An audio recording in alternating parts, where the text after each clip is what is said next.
that. Now I'll tell you, there are so many ways you can design your classroom. I will say that the cooperative learning groups is by far my favorite. I've tried different ways. At first I was worried, okay, the kids are going to be talking to each other. If you have 4 kids around here, but think about it, in life they need to be able to sit by someone and not talk, because most jobs involve working with other people. You know how it is, you have the students who take over, you have the students who do nothing, and you have everything in between, right? If you plan it right, you can have it where everyone has a job and everyone knows what to expect. So that brings me to the high-low. So you see here on the desks, if your students are here, we have the leader, writer, reporter, encourager. Okay, so the way I have this is, I trusted my 4th grade teachers that had the students before me to say, who are my leaders in my group? Now I didn't want, they knew not to say, oh, I like this kid, I don't like this kid. That's not the kind of conversation to have with another teacher. But if you want to say, this one's really outgoing, strong, you can count on this. You know, they were outstanding citizen in 4th grade. You know, that's a good person on day 1 to put as your leader. Because if you ask the leaders to do anything, you know they're going to be a good role model for the rest of the class. And just like calling on someone, whoever did the best job or does a nice job will set the tone. And we want that. I never tell them that that's what I do, but I do it this way. But I like to do this. You know, I'll see this. Okay, I'm going to move this first. Okay. So I like to take students who are strong and put them catty corner from one another. So maybe the leader and the reporter on that first day. And students that struggle, catty corner. And here's why. We need role model students at the team. But if you were ever the student who was the strong student and the teacher was counting on you to sit by the naughty kid because you were good, it's hard if you're the only one. If you have another student who's high also, who's high means you can count on them with behavior or academics. Either way. Sometimes you'll have one, not the other. And sometimes you'll have something in between. Not every situation is going to be ideal, but this is great. Here's what happens though. If you do this at each team, and you do something like, okay, we just learned similes. Now, let's do this. Let's practice similes. I'm going to have the writer do the writing, and each of you, you're going to start with your leader, go clockwise around your table, and each of you give an idea, and let's see how many similes you can come up with as a team. Are you ready? You're going to get 5 minutes on your, on your mark, get set, go. And they start doing this. Here's what happens. You even the playing field. You don't have one group where everyone struggles or one group where everyone's strong. What also happens if you have, let's just say you ask them to take out their scissors and glue and clear off their desk, everything but that. Oftentimes your strong kids, your high kids are going to do that right away. And the student who's kind of, having trouble with attention, and that's no judgment. It reminds them. You see 2 kids doing it, like, oh, no. It just helps. It helps get them on track. So it's helpful that way. Also, if they work with their shoulder partner, we've got balance. Okay, if they work with the person across from them, we've got balance. But I know how I group them, so I know too, oftentimes it will be a group activity. Does that make sense? Mm-hmm. Okay, questions about how this is set up? Yes. So with COVID and having to separate. Yes. Okay, so I asked my teacher about how could you put them in groups? At school they just got approved so the kids all in 4th grade can play together during recess. But in the classroom, she's like, normally I would have them sitting in pods 4. Yes.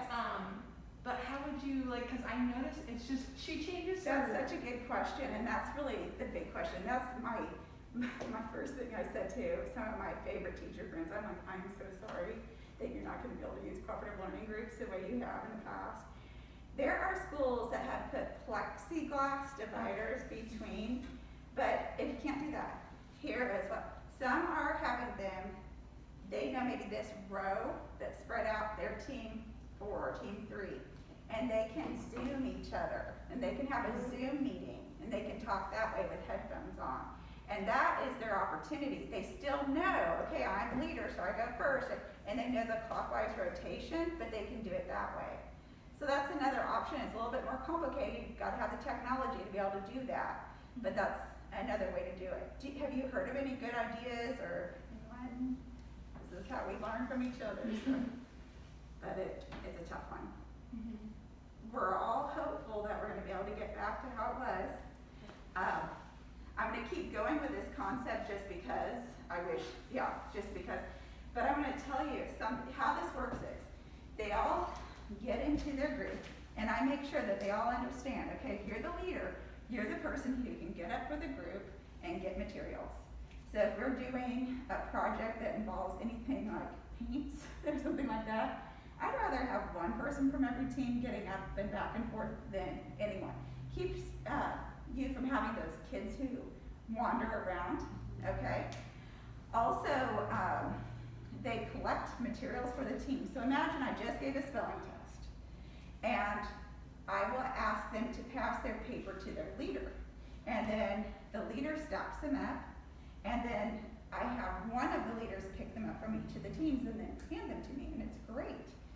I also use something called a cover sheet. It's just a laminated piece of construction paper that says cover sheet.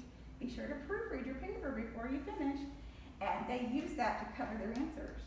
You want that for the reason that sometimes kids will be asked if somebody wants to look at their paper, it's hard for them to say no.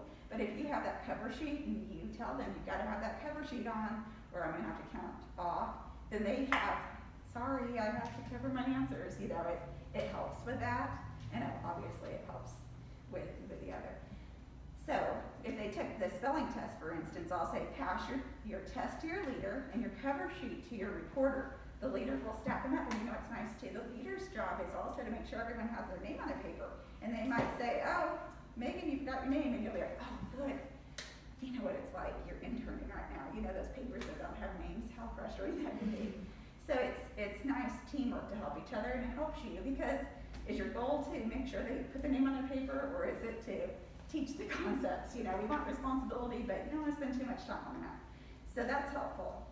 Now, I want you to imagine they're in their seating chart, but here they stay in this seat. So if I'm the leader, I am in this seat for a week. And on Monday of the next week, I'm going to rotate to the writer position. And the writer's going to go to the reporter.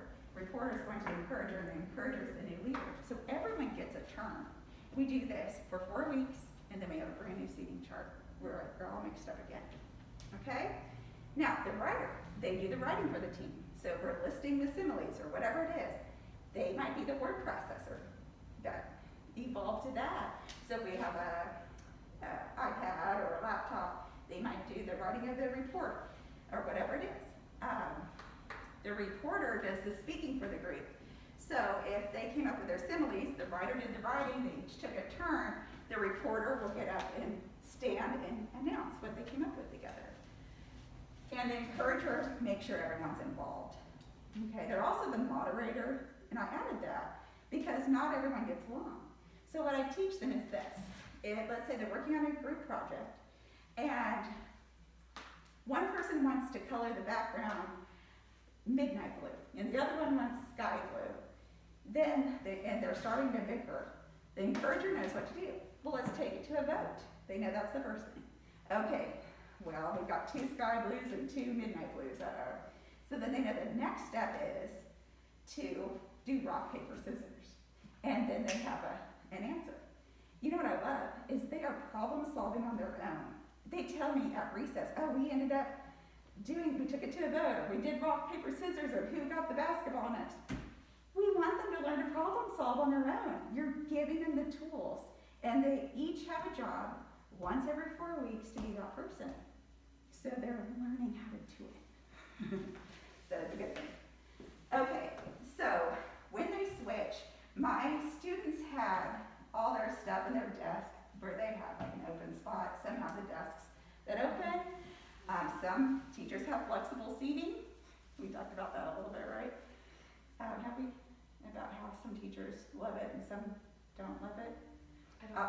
Okay, I can tell you my recommendation is to start like this, and you can always do it like at the end of a month for a day for a reward, or the end of the year. The teachers that I know that have really good classroom management haven't been a big fan. They found that the students are off task and it hasn't been great, but you can try it, okay? All right, so back to, here are the desks. So I even model for them. What you're going to do is take everything out of your desk and put it up on the new desk where you're going. And once your desk is cleared off and the other person has theirs out, then you're gonna put them in. And my students were getting ready to go to middle school. So I said, you know, next year you'll have lockers. You need to keep your books where you can see the spine because you have 4 minutes. This is all I have, 4 minutes between classes. So you need to keep those books nice and organized. I have a teacher who's been teaching for 15 years now. She was one of my 5th graders. She said, Mrs. Abbott, I was never organized nice. I was like, I remember she had the desk that was like the avalanche. Like, you're gonna have to stay in recess and get this. Okay. But she got so organized that year. She said, I'm so organized now. She is the most organized. Everything's color-coded and tabbed, this and that. She said, nobody can believe I used to be a mess. And so I think that's kind of cool to know. But teaching them your expectations. A lot of times they'll have, let's say, scratch paper from math shoved in there, and they need to know to get rid of it. What I do is I put on this classical music. It lasts about 2.5 minutes, and they know by the end of the song they want to be finished. And what happens is they help each other. The first team that's all the way rotated, I go up here and I give team points. I'm like, team 10's finished. And I give 4 points because out of 4 teams. Okay, or let's see, we have 4 teams. Okay, 4 tallies. I never take points away. I only add. Okay, 4 points. And the next team, they get 3, and 2, and 1. And even when students are absent, they'll move someone's supplies. I've had students that they'll get it because they've kept up with their things and they've kept going. Now, did anyone get in trouble? No, they just got points. Now, that's not the only way they get points. If I'm working, let's say I'm reading, and I want some more participation, I'm not getting much of that, I'll say, boy, I haven't heard from team 4 at all. I really want to hear from, or I might even say, oh, team 4 over there. I have so many of my 3rd graders give me answers every year. Good job, 3rd graders. Good job, team 4. Let me give you a point for that. Then guess what happens? I start getting more hands over here. Now, did I reprimand these guys? No, I just let them know right now my expectation is I want to hear from you. Maybe they're working on a project and I hear, please or thank you, or that was a good idea. I overheard Josephine telling Megan that was a really nice job she did drawing the plant cell, okay? And I'll give a point. Now I can tell, and you know your kids, if they're like, you look nice today, Megan. You know, and Mrs. Abbott here. I mean, I can tell if they are doing that. Imagine this, you have a new student come in, and someone says, I'll take Megan around to show her if she can sit by me at lunch. Man, team 2, thank you. Yeah, you're all being, really outgoing. So whatever it is, it can be this. You guys all know this from internship. Oh my goodness, we're gonna be late for music. Okay, we need to line up. Okay. I never line them up all at once. Okay. I always do this. Team 1 is Monday, team Tuesday, team Wednesday, team Thursday.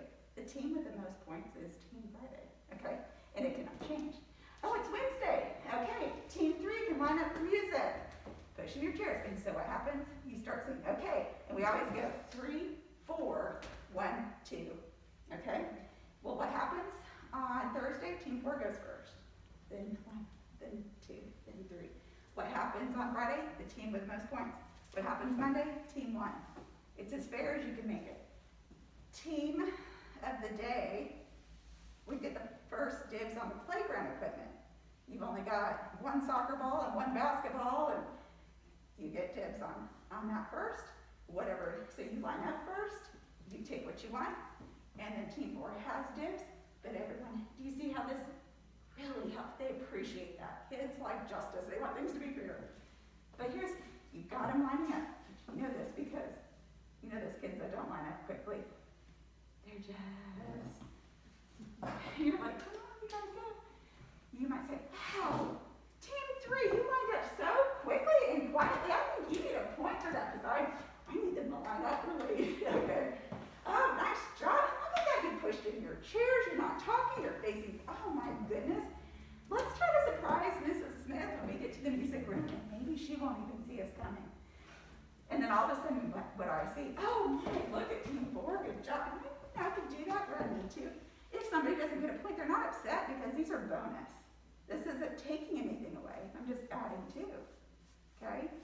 So, I love it when I see someone like run and push someone else's chair because they're from their team. You know, you see that teamwork going. Megan, do you want to add anything to